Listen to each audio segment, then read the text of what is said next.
Seguimos, estamos haciendo el Podría Ser Peor. El show de noticias de la radio Bio Bio. Vamos a ir a la actualidad.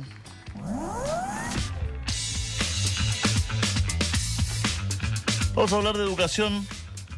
Problemas de gestión y efectos de gratuidad obligan a universidades a despidos y ajustes presupuestarios.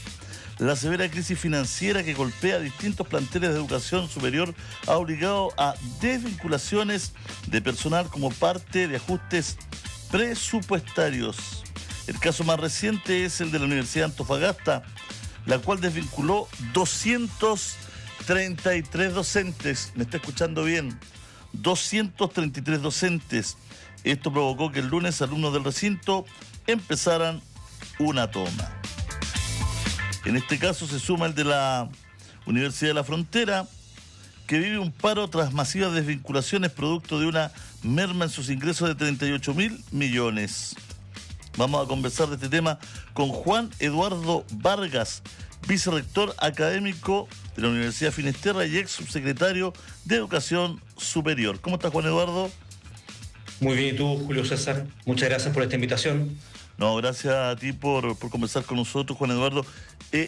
Si pudiera contextualizar esta noticia y bajarla a la gente, bajarla al público que nos está escuchando, al señor que no logra entender quizás qué pasa en los planteles de educación superior, para que explique un poquito lo que está ocurriendo en Fácil. Sí, a ver, pienso, Julio César, para que esto no lleve a una alarma, por así decirlo, que es bueno también dar un contexto general del sistema de educación superior. Lo que está haciendo este informe de la superintendencia es dar cuenta de la salud financiera. Este es un informe que acaba de ser publicado por parte de la Superintendencia de Educación Superior. Y en ese informe, junto con resaltar que hay casos de instituciones que efectivamente están en un delicado estado desde el punto de vista financiero, hace ver que en términos generales la salud financiera de las instituciones de educación superior es buena. Entonces, eso también creo que es bueno ponerlo encima de la mesa para que no se piense que todas las instituciones se encuentran en algún tipo de riesgo financiero. No solamente eso, hoy por hoy existe desde hace algunos años, hace relativamente pocos años, desde el gobierno anterior, se creó esta entidad, la Superintendencia de Educación Superior, que entre otras funciones tiene la de velar por la salud financiera de las instituciones de educación superior. A este respecto, y un poco para que la gente lo entienda, el rol que ha jugado la superintendencia es valioso, porque, por ejemplo, cuando detecta que existe una situación de riesgo en una institución, por supuesto que contacta y les pide en algún momento, digamos, de ese contacto, que esa institución prepare o formule un plan de recuperación, que, pasado, por supuesto, los filtros de la superintendencia y también de la subsecretaría, va a conducir a una mejor situación financiera por parte de esas instituciones. Hay dos universidades que de hecho han presentado planes de recuperación y que han sido cumplidos exitosamente al punto de que hoy por hoy no se encuentran en un riesgo financiero. Entonces, eso creo que es bueno decirlo, es decir, hay una salud general que es positiva, hay una entidad que está preocupada, que está velando, que está supervisando permanentemente la salud financiera de las instituciones, sin perjuicio de lo cual efectivamente existen hoy por hoy algunas instituciones que requieren una mirada adicional o que están presentando un riesgo financiero. Cuando nos detenemos respecto de esas instituciones, de las que hoy día tienen ese riesgo financiero, yo te diría, Julio César, que son dos los factores principales. Y esto, por supuesto, que estamos hablando en términos generales, cada institución es distinta, hay factores adicionales, pero si tuviésemos que hacer un análisis más general, podríamos decir que son dos los factores que están afectando a la situación financiera de estas instituciones. Primero, en algunos casos, hay que ser cuidadosos, una mala gestión o una deficiente gestión, que implicó que no se planificó adecuadamente, que se creció desmesuradamente, que se invirtió en infraestructura o en activos fijos más allá de lo aconsejable, y que evidentemente eso más temprano que tarde empieza a estallar. Y por otra parte, también hay que hacer ver que, sobre todo en ciertas instituciones, está afectando la gratuidad desde el punto de vista de que los aranceles regulados, es decir, lo que traspasa el Estado por cada alumno que está en gratuidad, es insuficiente en ciertas instituciones para cubrir adecuadamente los costos. Ese es como el panorama general, podríamos decir, pero pienso que también es importante insistir, digamos, en el rol que está jugando la superintendencia y que de alguna manera permite anticipar estas situaciones para que no nos ocurra, como en el pasado, que abruptamente había instituciones que terminaban cerrando. En eso es importante recordar esos casos bullados de la Universidad del Mar, por ejemplo, u otras universidades que lamentablemente tuvieron que cerrar y cerraron sus puertas dejando en la calle a miles de estudiantes. De eso se está preocupando hoy por hoy la superintendencia para que no ocurra y prueba de lo cual hace este seguimiento a las instituciones y oportunamente les va pidiendo un plan de recuperación de manera tal de monitorear esa situación. ¿Y qué crees que pasó aquí que llegamos a este punto?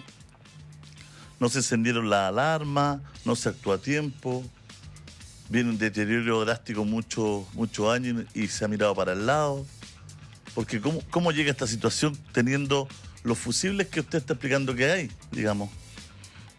Sí, a ver, yo creo que es una situación compleja en algunos casos, pero no es extrema. Insisto en eso, Julio César, para que no se piense que estamos en un precipicio, digamos, o en un barril sin fondo. No hay alumnos en la calle y eso, por supuesto, que marca una diferencia respecto de lo que ocurrió en el pasado con universidades como la que yo mencionaba, como la Iberoamericana o la Universidad del Pacífico, si ustedes se recuerdan bien. Pero evidentemente estamos en una situación que no es deseable. Nadie quiere que una institución se vea obligada a despedir a tan alta cantidad de docentes o de académicos. ¿Qué es lo que nos llevó a eso? Probablemente aquí habría que separar un poco más lo que va a depender de la institución. Un factor es que yo mencionaba antes, Julio César, es decir, cuando no hay una buena gestión, cuando las personas a cargo no se ponen rojas oportunamente y prefieren dejar pasar ciertas situaciones, probablemente se va acumulando el déficit. Y llega un momento en el que simplemente las instituciones no son capaces de seguir adelante y alguien dice, ¿sabe qué más? No podemos seguir porque simplemente vamos a terminar una situación de quiebra. Pero en forma previa a eso es que se consintió aumentar la dotación de académicos o se permitió que los académicos no hicieran clases y se dedicaran solamente a otro tipo de funciones o se sobreinvirtió en infraestructura que a lo mejor no era estrictamente necesario. Y eso evidentemente da cuenta de un problema de gestión que en muchos casos es liderada por propios rectores. Eso hay que tenerlo en consideración, sobre todo en ciertas universidades que reciben adicionalmente fondos basales o aportes directos por parte del Estado. Pero otra cosa también es lo que ocurre con instituciones que están, por ejemplo, adscritas a la política de gratuidad, ¿ya? Instituciones privadas. Hagamos ahí un desarrollo de la gratuidad, lo que significa para las instituciones. Ya, aquí es importante para que la gente lo entienda también, Julio César. Hoy día podríamos decir que en el caso de las universidades que están adscritas a la política de gratuidad, hay dos situaciones. Esta, por supuesto, que es de manera muy gruesa. Una, instituciones que, para la cual gratuidad representa un porcentaje de sus ingresos, pero que no es un porcentaje excesivamente alto, por cuanto reciben otro tipo de apoyos o aportes directos por parte del Estado. Típicamente, las universidades que antes eran conocidas como universidades de Cruz, podríamos hablar de las universidades estatales, más universidades del G9. A esas instituciones, en general, hay excepciones, por cierto, la política de gratuidad no les afecta negativamente respecto de la situación que tenían en forma previa. Pero hay otro tipo de instituciones, universidades privadas principalmente, y particularmente cierto tipo de instituciones privadas, las que apuestan más por la complejidad, por la investigación, para las cuales el aporte que hace el Estado por concepto de gratuidad, lo que se llama arancel regulado, es un arancel que en muchos casos es exiguo, que no alcanza a suplir o a cubrir los costos de impartir las carreras. Para esas instituciones también se les está haciendo cuesta arriba y por lo tanto esto ha tenido que implicar, lamentablemente, apretarse el cinturón. Y eso, bueno, se refleja no solamente en desvinculaciones, sino que en un menor desarrollo, un menor crecimiento, menor inversión en infraestructura y cuestiones similares. Entonces, en este caso, insisto, en el caso de la gratuidad, también pienso que hay que diferenciar entre aquellas instituciones que reciben aportes directos por parte del Estado y las universidades privadas que en términos generales reciben un aporte muy pequeño y para las cuales sí puede hacer una diferencia este arancel regulado que en muchos casos no alcanza a cubrir el costo. Eso también debe llevar a que la autoridad pertinente, esto es la Subsecretaría de Educación Superior, tenga esto en consideración para efectos de que en el cálculo que hace del arancel regulado tenga cuidado de que al menos las instituciones puedan cubrir mínimamente los costos de impartir las carreras, que es lo que también establece la ley por otra parte. Bueno, la verdad es que el problema de los profesores, ¿cómo se sacan tanto, disculpe que le pregunte por mi ignorancia además, cómo se pueden sacar tantos docentes de una universidad?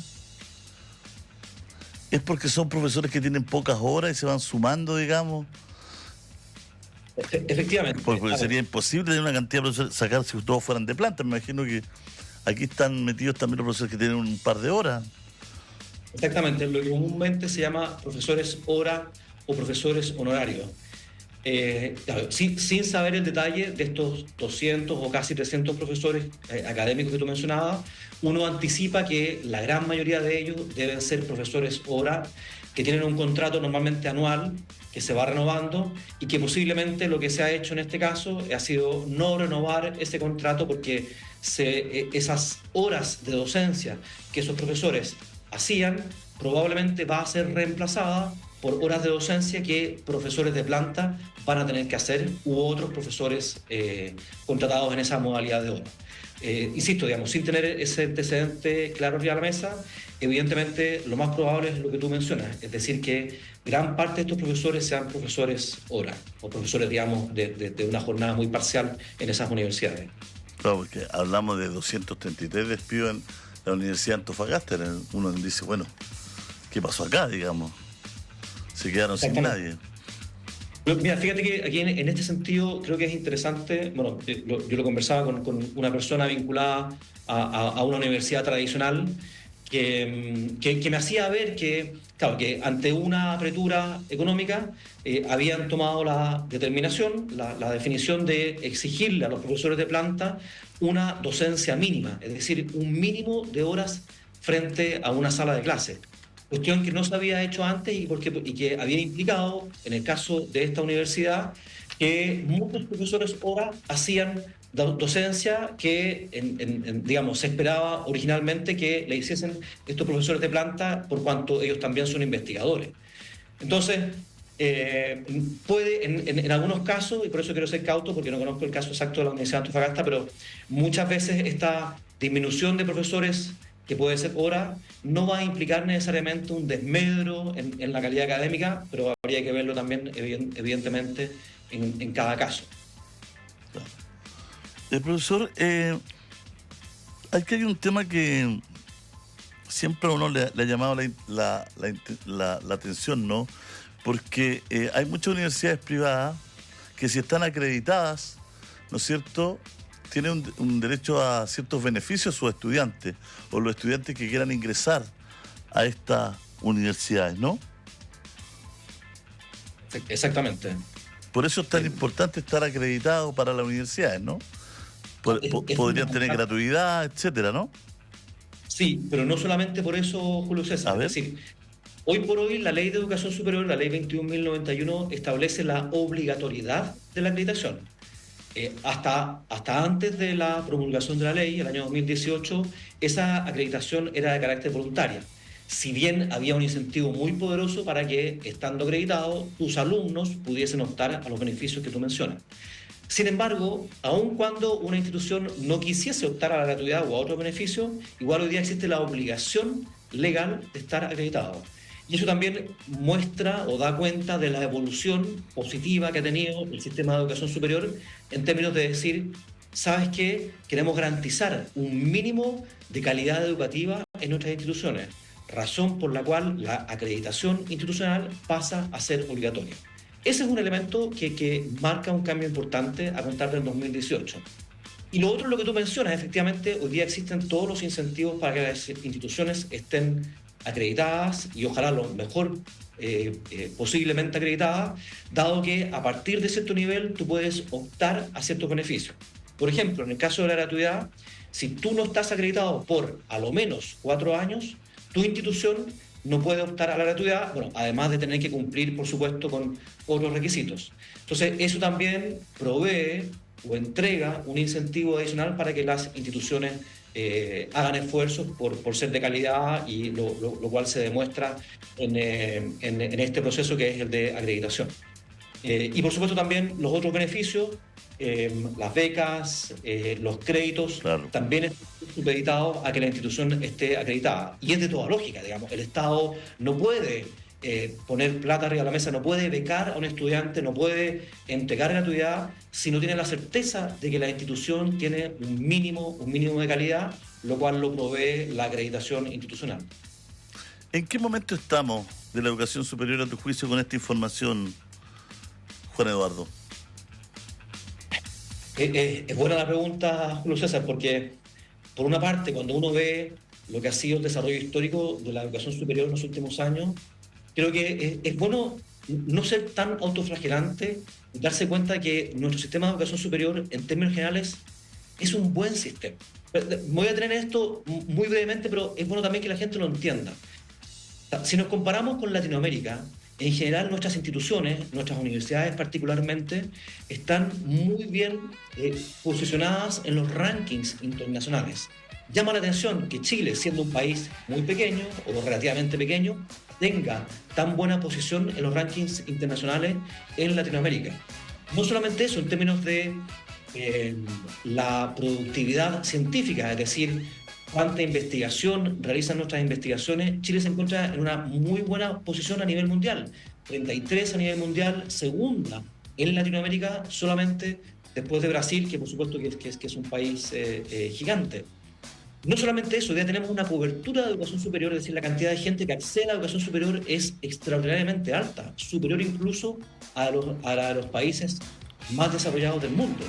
Y en general la gente que sale de la educación superior y particularmente de las universidades accede a buenos puestos de trabajo. Hay estudios que dan cuenta de que un egresado de una carrera profesional puede ganar en promedio hasta 2,4 veces más que una persona que solamente terminó con enseñanza media. Y tenemos además esta nueva institucionalidad compuesta por la subsecretaría, por la superintendencia y además integrada por la Comisión Nacional de Acreditación y por el Consejo Nacional de Educación, le dan una buena, digamos, supervisión al sistema. Entonces, bajo ese punto de vista, uno puede decir que el sistema de educación superior es razonablemente bueno, sin perjuicio, evidentemente, de las mejoras que es necesario hacer. Eso nadie lo discute y hay puntos todavía negros, digamos, o puntos flacos en los cuales hay que seguir avanzando. Pero bueno, pero habiendo dicho esto, yo me atrevería a decir que el sistema sigue avanzando, que evidentemente hay ciertos escollos o ciertas sombras que se asoman en el camino, como por ejemplo el proyecto del FES presentado por el gobierno, digamos, que tiene elementos positivos, pero me incluso también más elementos negativos. Pero en términos generales, creo que el diagnóstico debería ser positivo. Respecto, y vámonos un poco al origen de esta conversación, respecto de esta situación de universidades que están, instituciones que están apretándose el cinturón, haciendo ajustes, despidiendo gente, por supuesto que es una situación no deseada.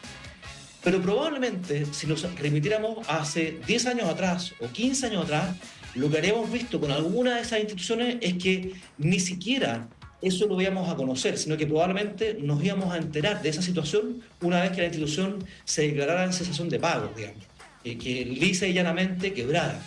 Entonces pienso que, por supuesto, siendo una situación que evidentemente no es la deseable, no es la óptima, sí por lo menos es bueno que esto sea transparente y que de alguna manera salga a la luz gracias a la existencia, entre otras, de una superintendencia de educación superior. Entonces, Pienso yo que, en resumen, también hay que hacer un llamado a la calma, en el sentido de que ha habido una adecuada, una razonable evolución en el sistema de educación superior, que hoy día está mucho más maduro respecto de situaciones como esta, que difícilmente nos vamos a encontrar con alumnos en la calle, como nos encontramos en el pasado con algunas de las universidades que yo mencioné, dada la existencia de la superintendencia, sin perjuicio de lo cual, insisto, digamos, evidentemente hay algunas sombras, algunas piedras que aparecen en el camino y que evidentemente esperamos todo que se sorteen de buena manera para que sigamos en esta curva ascendente de mejora.